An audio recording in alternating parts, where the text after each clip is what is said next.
Se me nua we na bedi sanfo de ache me onu se me pene kunu dada akonwa no wode adwane no me ma me di na che me pa konwa no ti me ma 300 fa bi ko mo ba hima ho ban na ti me nua ne ba bi o bia se wakum wo fa wona di afna abono pa ba bi o bia kuno na ji akonwa ne bere me aboro no ti so set tu efra kwa mu ba no e no no babam e no no firi ho adwane ye one free odani ya one ko tefa one free tepa hati tepa no ko te ho pa ati one ko tepa ho no an one ko te ba bi di boma sa ha so do mba ba bom ma so an one sa di mu a eti eni di mu ano ana one ebesi di kwotena ba bi e fra ho wam because abra no one so ba no mbeshi ankrofo ya one me ya gonafo aya me nananom e wo bantema eriti ya me nananom de o muka so ono mo ono ntokwa no to o mu adade wo ono mani ana ono koye ana ono ju nkyira na o mu cheche nkyira de ma o mu nwia ma ana ono so bae tibra o se tubo mu dwane no ana ono ba hwe me nanagonafo yo o mechechire wam no o ba hwe o mo kyira kwan to o me ya no madom o mu du nkyira na o madom ana o mu de beto wam na o mo wam mbesere ono masase ma ono ba bi tenaye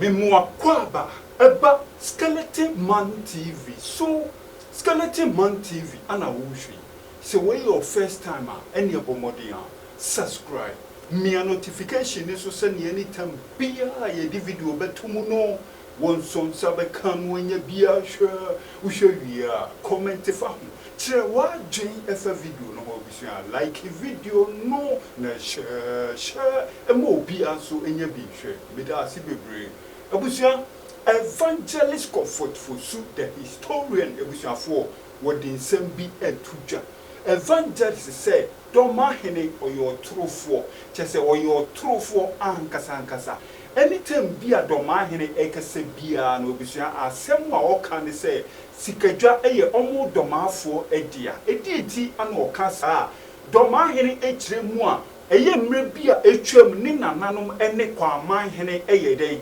ekuye no mutumi ye den edifiti Kwamanhene abusia Kwamanhene nso abusia ono ne obiri yebu a abusia obiri yebu a eye osetutu the first ni wofa eno no enti abusia satam no nso no domafo ne yemfre om domafo ne mum no ye aduanafo a chese omu free akwamu aba betna suntreso honum ana omu ne Kwamanhene enya ntokwa chese omu tumi ye den ekum obiri yebu a na abusia eno ana chese eye osetutu the first a satam no no so akwamu a omuto omunsa efrend se omra na ne wofa ewuntu omede omedi ade eno na chese aduanafo ya omukum Kwamanhene a oye obiri ebu a chese omuti se osetutu the first oye den oba no ana omudira mika edwane free suntreso abusia omukopiem ewo wanfie enti osetutu the first abusia obeye Kwamanhene ansana Asante no abusia omubede omufome Asante no ansana abusiafo oba beye Asantehene obeye Asantehene no so no Dormaahene bia ene Asanteman enko ya waye den watumi defeat Asanteman da ebinsi da enti se Dormaahene ekremi se the golden stool no eye omo domafo dia na eye mi say asem wa chese evangelist ka say Dormaahene say esoro honom no bibi ha dwene wo honom no abusua wan hwe ya ubegye di say ampaniampa sadetie mumianko ni enkotie evangelist comfort fosu ade ampesam kyerebo ne say woye abofra na woye panyi na wutieti obi efe na agima beduno minua hweyi na agima bedu onim wuti eni bre ene ode kasa ahoya ene ode kasa watan ene ode kasa ne kasa wakanyina sebi nyansa biye nim Ye wa na adwuma bedu be ka kire se na konwa eche asantefo akonya kase na omote so no e ka asantefo akonya kase no ye fen the golden stool sikejwa kofi o se eye duanafo dia and only the difference between kwama akonya and the asantefo akonya asantefo enye kwamafo asantefo won ka kwama ho kwaman o dane mai ena ye nyina chichira asanteman na ozabe ka se ono na konwa na wote so no akonya fia wa na owi a ogonjafo e wotwifo himan no eso sene kwaman akonya 500 good years e wa na miam hye me ena me bra pressure course no ena ma potential bae ena me nom no fedepe e wa na mu se papa no bibi wona dwini mo e ha no na ene say me wiam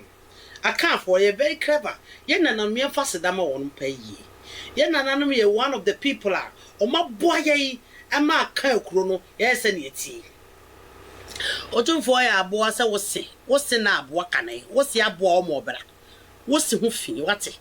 aha ko ka kire wose eti ebe bi bai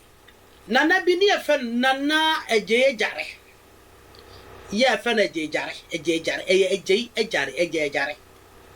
na eje jare ayo yukuni ya no mote baby efe ho dance bidwem no kwaware oba no edwanani no oba ni free asubija santema so sabre no obia woni migration bia mu nimse enkrofo ano no ya yekofo ekotena baby ani efre ho no asubija santema so wo bi biara woni maka migration no yakanio wonya kanio na woni maka migration mu no wo bia bejatum enim se ya dance ye pefese enkrofo mo ya yekofo no woni mkotena baby efre ho asubija santema so abro no fra dance no no fra asubija dance ma so no ano no be ye kokofu ayi kokofu na kokofu no enenne ye fra ho kokofu onu betena ho ehon na ejejare enne abusua bia ka onmo emanto no ehase no mo so ya so mba pete ntina na ejejare na bechichi kro efe no kwaman eso obi aka no okatwem ne yantwi anoche frimpong ko akanfo brasantefo ncha ne yanche ya bakosem na de osie obukuru mu no anye ya bakosem entina na ejejare chechire kwaman enfia ne efe no 1411 to 1475 eti wo wie ye no na ne wo faase ye efe no twum so ba ya 1475 to 1530 1520 25 30 onu so be di ade wono so wie ye edi ade onya efe no say 91 wo wie ye eno ne nua antwi be di ade ana kwade amamfi be di ade akwade amamfi be di ade from 1562 up to 1617 akwade amamfi breso ana nkrofo bi e from agianafo ye onum asetrem betena ba bi e from hosuminya asantemaso nananum aso ya nananum nyina didie nananum enyina poto wi asie na ho ne bo po ya sabre nana atoto afrema ya sabre na atoto afrema ye duanani wonum nananum bia na wotim ne bo sapon na sabre ni mu no ana wonum manto ya sabre na ahemfo abedi kwa makonya ye nan akwade amafi breso ana wonum manto no hyase efra asantemaso yes we just asantemaso yes somewhere 1617 to 1620 ana wonum manto no hyase se magreti na wonum bi no abase kokoro bi efe no twifu himan na wonum ko ese ko na eguansefo na kyekere ye ya guanfo no mkrofo na tewo egonjafo ane enkrofo hudo bebere na onum toto da trafo krat na hopen wonu bi bese kwotena kuro bi ye fe no twikwai wonu ko na de trafo agunafo to ho One will be besi kokura efeno dunkwa. One will call ye na grafo te ho. One will besi ko chicheware. One will be besi ko denchira kotina ho na grafo te ho. And a finally, one better baby ya friend akom. Now better komuno. And you somewhere 1630 1635 and no better komo. Na komo no better yen. One more bon, one more fan and nothing kokobo. And the one etim bidura akom. Na ahini won sensem ye brebi akoba e panyin ni kakra. Ye tokokoba e maame no afu apanyin e kakra ne so no. Ye kakra ne nkrofo na onkopie baby a ye fra honum sintira so a wono mo sa kopie baby e fra wampa mu. Na sabre ni mo ho. Wo mo hine be ma akomo anya onne won na dika awakom. Dabi. Na ye fu bese mienu anamiensa kora ba. Ansa na sasa srekuba. Ansa srekuba ya pedia wakonya no. And it is sasa srekuba dia 1685 obia ponko on records. Because I'm not recording about 1685 and ansa srekuba dia de and I won't be free ho. One free ho and on better baby a fro interest. At is interest satan na obri ya bua. Ye wono soso woye Kwamanhene na wotoso mako enson ana na diade enson ela bi ensia akwade amanfi otia kenten ana obiri ye boa 6 oh mako 6 from 1411 to 1685 ana ono mbese kwatra baby disinterest Nasa no mbese kwatra sintru ma kwatra baby e fa apem so. Wo mo kwatra apem so no, okwatra ne nua nchen e wa apem so. Ana ne nua no aba mokomi no beji asase ma no amom kwatra baby e fa honum sintra so. Sintra so ana mo ne nkrofo bi no no so. Omo ye komfo na wo no de o makomfo omo ye asoanafo. Ye asoanafo omo ye no omo nana. Ya fa nana kodwo bete. Ana nana awre bete. Nana kodwo bete no ne wo fa ase enna na awre bete tumaru zo kwasafo ho no mu a na first de fa na komunu a eho school bi wa fa na awre no na ye wa hina na odi hwade no enna ne din no ye ne wo fa na kodwo bete ani so betra ho no sata na kusi ne nua ba bi dia wo enna ono besra ho kotena na enna wo se prekodo echira wo se prekodo ana omo ne asonofo a ye fra wonum sabre na kodwo bete awu na ne wo fa ase na awre bete ana tie adwaso na awre bete na tie adwaso etu omo ne sa kwamfo yo mo ya asonofo yi ekokontokwa wo mo no won koin eti sabre ni mu no ana sa konana ko awre bete nkrofo di won mu sunkonim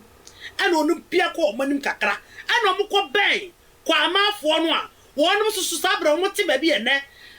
aduma frisro ba military museum no besir ko pampa so kwase ho no omo te ho to ko omo no onum so kwatena ye ana wokro ya wodo no odidi ko onum diem sa na ko fa ntokwa ne ba ko siada wonum te ho tinana sa awre bete no ne nkrofo ani nana kojo bofutia nana bofutia wonum susu efri asafo ananti mu akopie sunyan akoto nana boy kokko e wo kubiri so nana boy kokko emma wonum ba bi tena ye no fa wonum ka wonum du wonum ye kontira busia enya wonum na e kasa no wonum na ba bonti ana wonum kasa no wonum wo fa no bi ene nana awre bete o mo ya sonafo a wo mo kekere se kuro no ya ne efe no na efe wo amokomu a ya ne ya fra asafo ni ya kom o de akom asafo ni kire asojafo aniti wonu kwaku ye na mko omonim na mkoto akom ayokufo ye onum soso from kwa amafo yi wo ho ene na prido omo nana na efe no awo no wo pentokosem ene wonu mo fakusi ene kofa ntokwaso kwato aduanafo kro ya ene wonu mo ne omo ye ayokufo a omo ye kwa amafo no ntem na kosia da bako wonu na obiri ye bo a ato ne nsafre wo fe so hene ya sabre no on fere dwa marketing ato ne safre anyemfo kekeka aguna hene nana konfo ya moa ya wo ye konfo na ti wo fa ato ne safre na hemfo ahodo so mabua no no no nye aye fere sei na kwaside sada no na krofo betu hye won mo so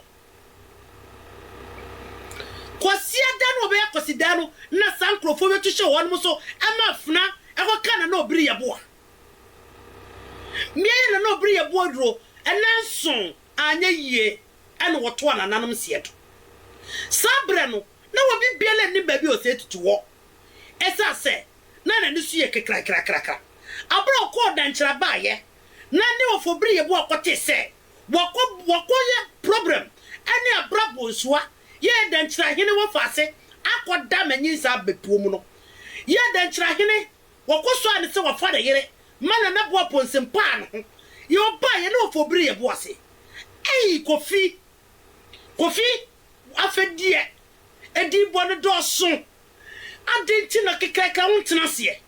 obi amini wa na abedi made e na sei e kire se wa wonim danchirafo ukofa danchirafo se ma beto me so ukofa danchirafo se ma sa beto me so ane e ko wo fa ho sabra no obi ye boa ne nua ne manso hina no wo no ne ye fa na kwache na ne nua no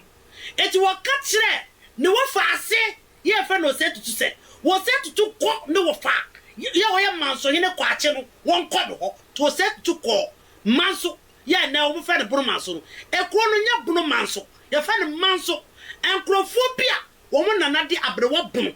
ane abunu nyankopon nana no ye wo mo ye duanafo wo mo ne koto wo mo no mo kotena 17 20 mu ho ane din no be ye abunu ane amansofo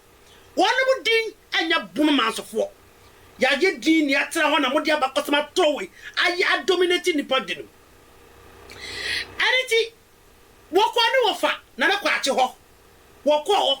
onu anu wofa ofase woko fa no anu wasase sa gold na pabam anu ofiri ho no bete ko ba bi efra ho no akom na defo ani ansasa sereku eti abra obri ye bo awu ya hwe no what be listen to not know nothing about baby or what obi ehuru baby or what and it am to ahene na na sa kodie na sa abra ni mu no woko ebisa etu woko ye and ebisafo ne se he na wo se aboju nsuo da wo wa no hina no ha wo sa no ho aba ha bisa be ye de sako na sa suo no wo den se ne and wo sa ba nsuo no ye na mo fe no anto nyama no ena na sa kodi ye se kamenya mama enti antoa ahene ena wo se menya ma antoa enya ma enti wo ho ena okọ bisa no ka chense oni pa wo pe no ko akom o na dafu sesere ku ho e ho no wo ena antoa ahene bebo amane ena ko ni ti eto apede se wo wakom ese ne okọ ekọ se enti antoa mo opuduro omuso monko ne yekoye a wujafo ena wo hoyi wone ayi sesere de etwetira sam ko anu mudi emema gram ofo wo set to ye gram too much the sense yamfa yi won ka ne tida no ye nsuo ba wo feel the one ye won fiara ne tinyi aye nkyerwa enyiri ya se de bo ne tirimu enyiri ya gu fom wo so ware esanse do chiri aya paso ena omokwa fa no omode ne baye ne maame mensa kote ne maame kotosi manu kotosi owuru ne ba no wo so wasi ekofi esaso no maame ne nyini ye pa ansa no wonye osetutu na maame no ne yafuru ni moa no eniti ye kokko tutu kakawre wo ho ewo ayi ba bia ye fra ho no ma okugwa enche ho ene ekoje no awo eniti wuri tutu no ayabusum ni din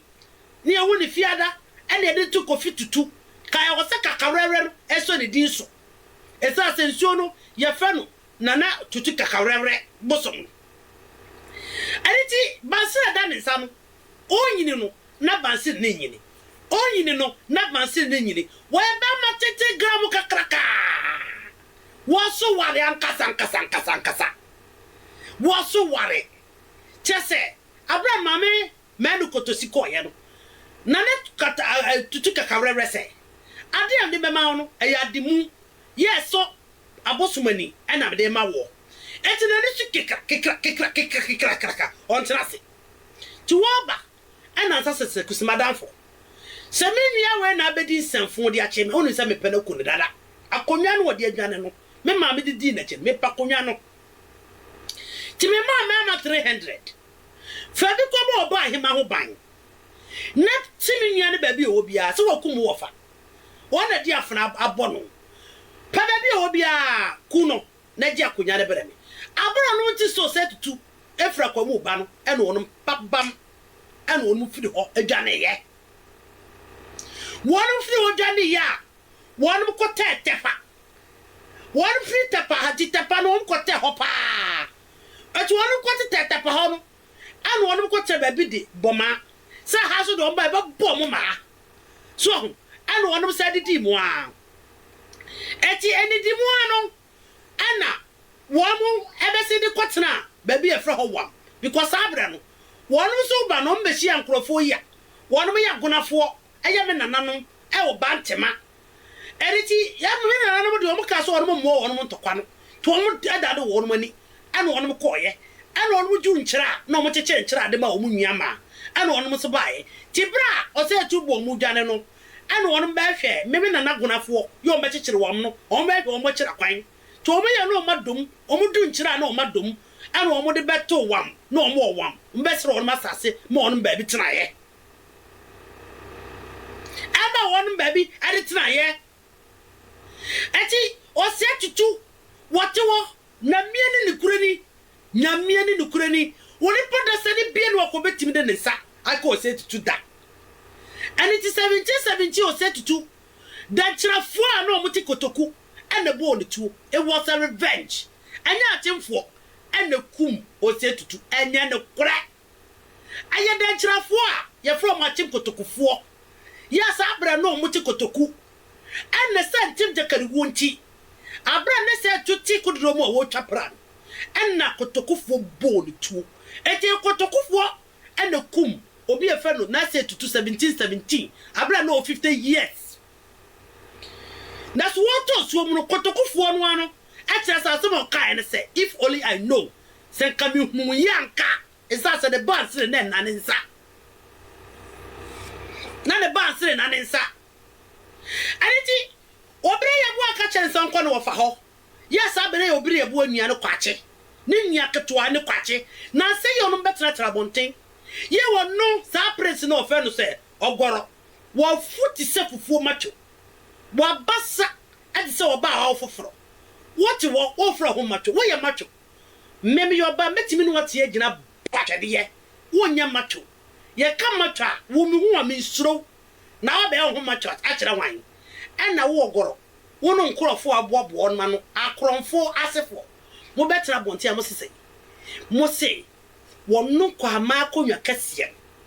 ye ya yokofo akonwa kase ne bi no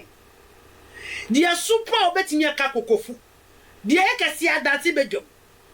anda dia toso kokofu dia toso ene kwa ma akonwa na na jejare ebe kyekere ye ansana na efe ne sei asamai nini nua ba nyamerewa ebe se akokyekere eboro maso 1420 and I want to walk more to say a 11th century, 12th century. Yamibe Chiamoka. Now go for Gombada Bay. Go for Quanomri Kaba Ghana, no one but somewhere 12th century. Go for one but somewhere 12th century. It's in the Nasa Mani Yamawa, Efra Dansi Bedjum, Batra Kokofu. I said one Bassa Cotish baby for Bromaso, Master Sabako somewhat che. Ayukunia wase ofitimbutu na he na unya wayukuni ni fidi ye ayukunia ufra kwa na mu ne baye yeso ya kan apiesi na kwa na no ho ye de ene ye ntwa kwa na busu yakuru ma ye nso on mase ha ayukunia wase ofitimbutu afere sa na na ma wie ka ah na si e migration ya kase fidi ho wo migrate betna ba bi en kase fidi ho wo migrate nasa mimi suoi me kwasintira so na madura tonsu na mada tonsu a na obi abusam so firim simfra tonsu woti bi mpani sehene